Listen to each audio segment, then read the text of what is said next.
let us all do we can to build a better future. All right, next up, we're going to be talking about an anniversary. We have an anniversary to celebrate today.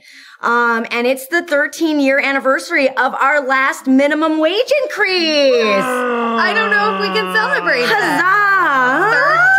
13 years? Yeah, That's a long time. It's been 13 years since apparently the workers of America deserved any sort of minimum wage 13 raise. Right. 13 years is long enough for a human to be awkward. Born and become awkward. Almost for a human to reach the age of working. Oh, almost. You see how that goes? Yeah. See? Yeah. Milestones. They're going for things here. According to a recent analysis by the Economic Policy Institute, EPI, the real value of federal minimum wage is currently at its lowest point in nearly 7 decades amid record high inflation, which spurred a decrease in the real average hourly earnings between June 2021 and June 2022 as corporate profits soared.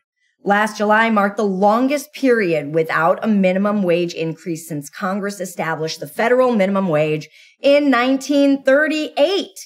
And in 2021, 8 Senate Democrats joined Republicans in voting down the provision to increase federal minimum wage to $15 an hour, as we all know.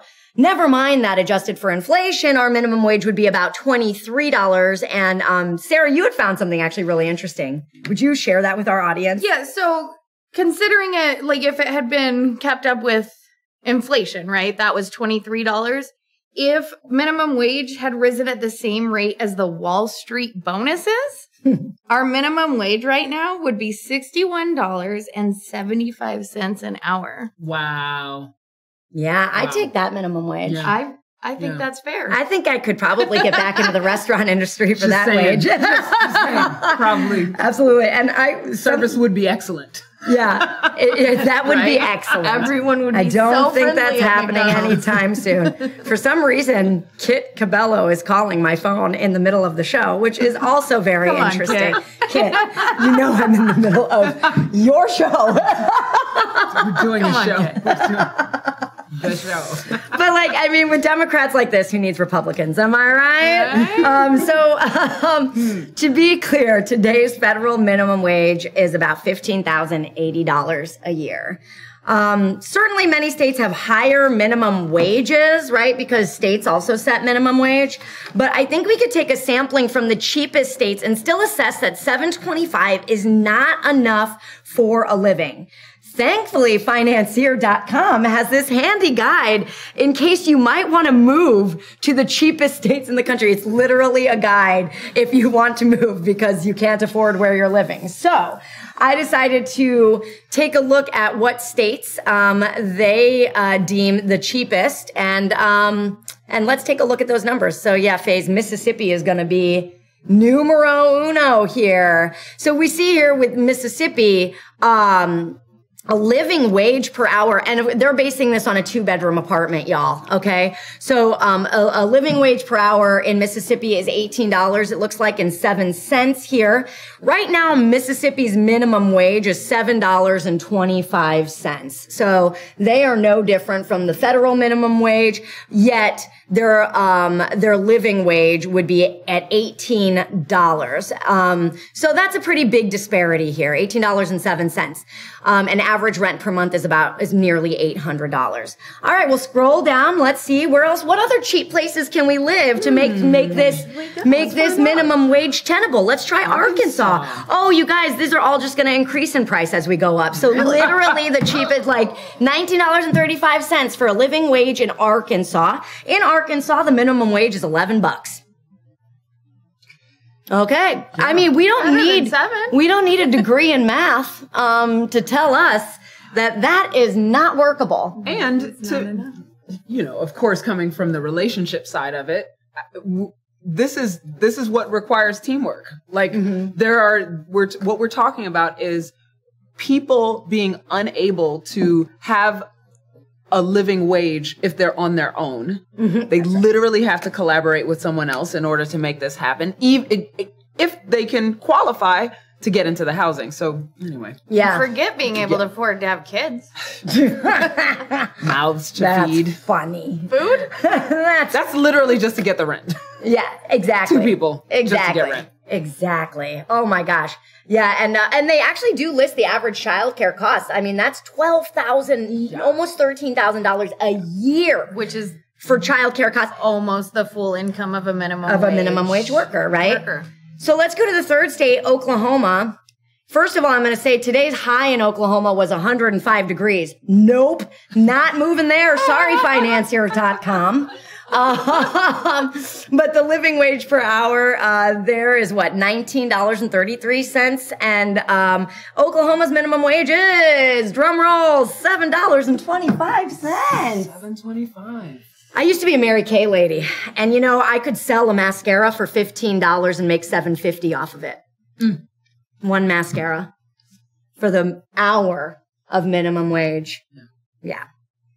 Anyway, so that's Oklahoma. Missouri is at $11.15, and I think almost at 20 here, 1941. And then New Mexico coming in at number 5 is one of the cheapest states in the nation, with $11.50 for minimum wage.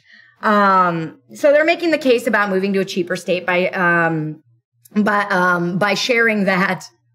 This is one of the first lines on this blog post, which the blog post tone was hilarious because it's like trying to be helpful, but then it's like, instead of pointing out like the obvious, like, what's the word? Like Wage increase necessity. wage necessity. They say things like the median household income in the U.S. was $67,521 in 2021, decreasing almost 3% from 2019 from a figure of $69,560. You should consider moving to a different state. Wow. Well, then consider, like, I mean, I know that they're just being helpful, right? And I'm just busting their balls, right? But like, think about, you know, where you live and the choices, the reasons you choose where you live. Most of us choose where we live either for our job or for our families, right? And so to have to make a choice like this is untenable and outrageous. And the fact that we let this happen in this country, speaks volumes to, what the issues in our country really are. Not to mention, if you're not living in those states, if you're not already living in those states, getting to that state from a space of having a minimum wage or lower income, how are you going to get there? How are you going to get to the place that has the lower cost of living? But can I just, isn't this information telling us that even if you live there, you can't afford to live there? Yes. 100%. Well, and then I got to thinking, because I know that a lot of people like in Silicon Valley who now don't have to go back to the office are moving to different areas in the U.S. What happens when all these high wage earners move to all of these like super cheap places, buy up this real estate, and then push everybody out of the cheap places they were living? Right. You know, and then where do people go? Yeah, I calculated based on the 1/3 of your income should go towards housing calculation. Yeah. Your apartment would have to cost $416 a month for you to be able to live there on minimum wage. If I've ever paid $416. that much. Oh, maybe in college, but I was living with 6 other girls.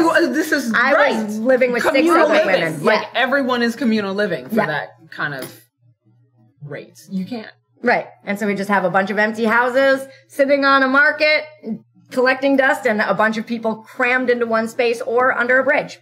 So, and I know that, like, I can't even joke about how corporate pay and CEOs must really be hurting right now, because we all know that basically corporations are doing better now than they ever have. Corporate profits reached $2.8 trillion last year, up from $2.2 trillion in 2020, which was the largest increase in profits since 1976. So happy anniversary, ladies. 13 years. You know, and so tough.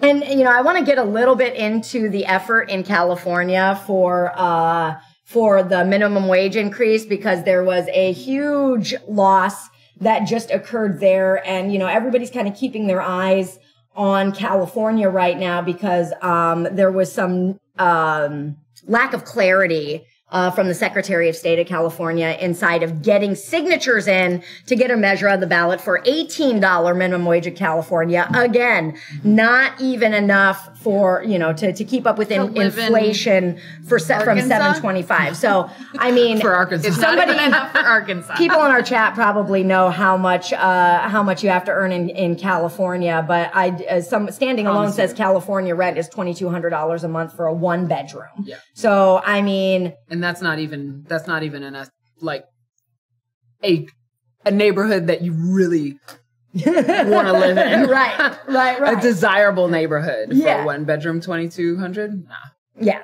Yeah. So as I said with the first story today, it's going to be really up to people to create these kinds of changes that we want. And so one of the things that Californians were doing, we're trying to get a measure on their ballot.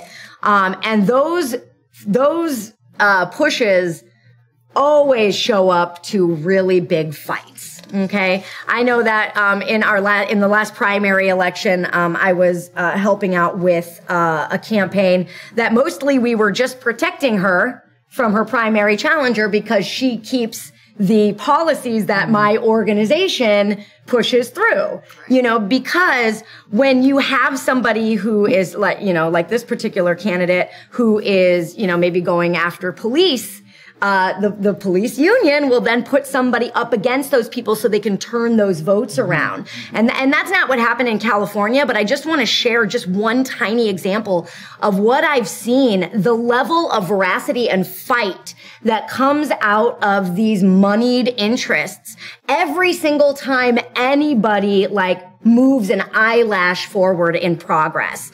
So a Sacramento judge ruled on Friday that an initiative to raise California's minimum wage to $18 an hour by 2025 cannot appear on the state's ballot this coming November, even though the campaign behind the proposal obtained more than enough signatures. Sacramento County Superior Court Judge James Arguelles ruling stems from a dispute between the Living Wage Act campaign and the Office of California's Democratic Secretary of State, Shirley Weber, who said county officials didn't verify a sufficient number of signatures in time. To make it specifically on this November ballot, the cutoff to verify signatures was June 30th, a deadline also listed on the Secretary of State's public guide for ballot measure proponents. By that day, not enough counties had finished the verification process to put the campaign over the 685,534 signatures needed to qualify. That threshold was reached a week later after more counties turned in signature numbers. In his suit, anti-poverty advocate and businessman Joe Sandberg accused Weber's office of confusing county officials by telling them the July 13th deadline and not the 30th one, which I think is a massively confusing thing to do. Why would you give people the deadline for when the state needs to finish counting? Why wouldn't you give them the deadline for when the signatures need to be turned in? The campaign, well,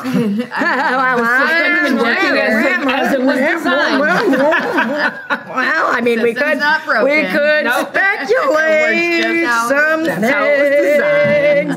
Well, and we know business groups have been opposed to this measure. On Thursday, an attorney representing the California Restaurant Association and the California Business Roundtable wrote Arguelles objecting to the effort to put the measure on this November's ballot because it would force them to hastily commence a campaign against the initiative. So, yeah, $18 an hour is a little too much for you to pay your people. So let's take a look at this video that I brought up. This was in a Common Dreams article, just so that we can see how this is impacting real people's lives. Let's take a look. I can't believe this is going on. It's really sad. It's the United States. How can we be like this? Blanca Arguello says she struggles to put food on the table. Arguello lives in a 1-bedroom apartment with her 2 sons.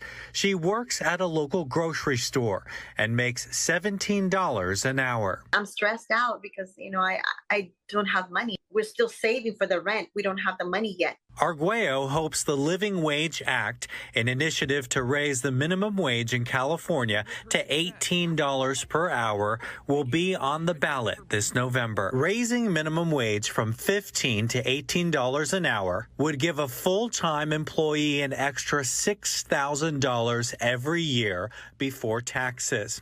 Arguello says any kind of raise would help. For you guys, $1 is nothing. For us is our food on the table. Aaron Dickens, ABC 10 News. Yeah, so I thought that was a really good, just sort of illustration of how this is impacting real people who are doing their best every single day to make sure that their families are taken care of and safe. Did you have something you wanted to add? It's frustrating watching people who actually have the means to make these kinds of choices because they're in these positions. They're not facing these issues. They're the ones making decisions for people who are in these situations, who are actually asking and reaching out for help. Mm-hmm. And, again, people are asking in the chat, like, what's the logic behind this? It's the logic of the system. This is how the system was designed. And this is why, the people's action and raising awareness is so critical. It's critical for us to be having these conversations and for people to take actions that are possible to take to protest this kind of business. Well, and also, like, I might also push that next time you do something like this, like, okay, so now this is on the 2024 ballot. Yeah. Why are we doing baby shit? Right? I mean, is this baby shit? Is $18 an hour baby shit to anybody else? I deal with baby shit every day. I know what it smells like and looks like.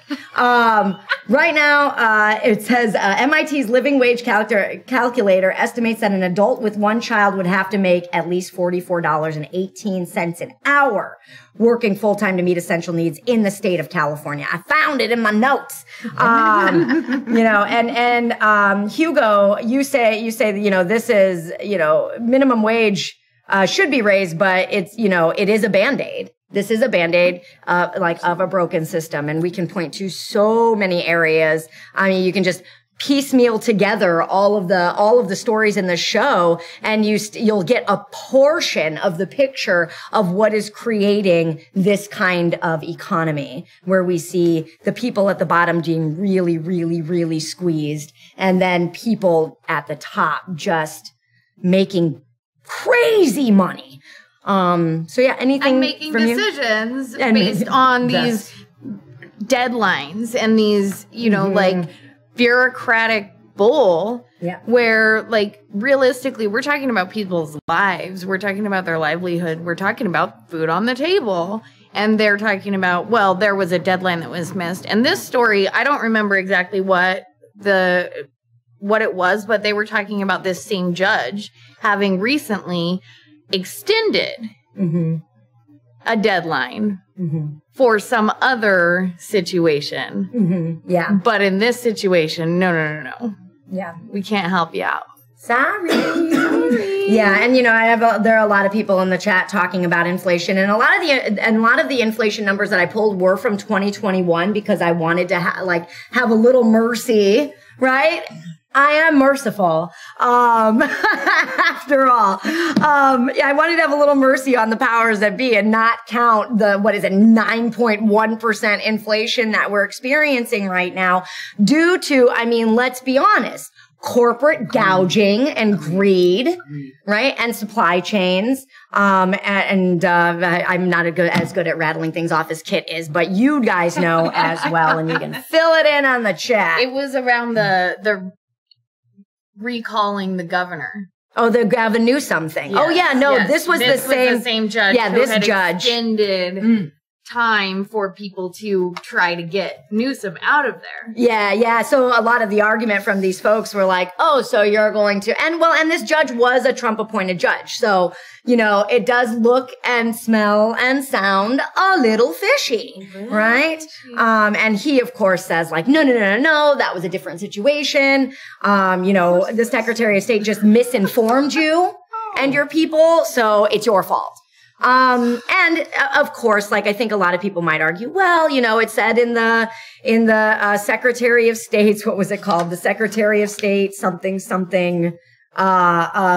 booklet, right? And it's like, well, if the Secretary of State is from their mouth saying it's due on the 13th, it's like, okay, well, I guess now we all have to do our due diligence and read every page of, you know, and it's just like, geez, Louise, how much more, everything everybody ever says to us, you know, and you can't catch a break. You seriously, you're going to make workers in California wait 2 years to get to $18. We should be at more than 23 right now in California. 64, at least 45, 44. At least $44, right? And so we have a lot of work to do, you guys. And so, yeah, 13 years since our last minimum wage hike. And, that ain't right. It's like, what the hell are we voting for, y'all? Yeah. What the hell are we voting for?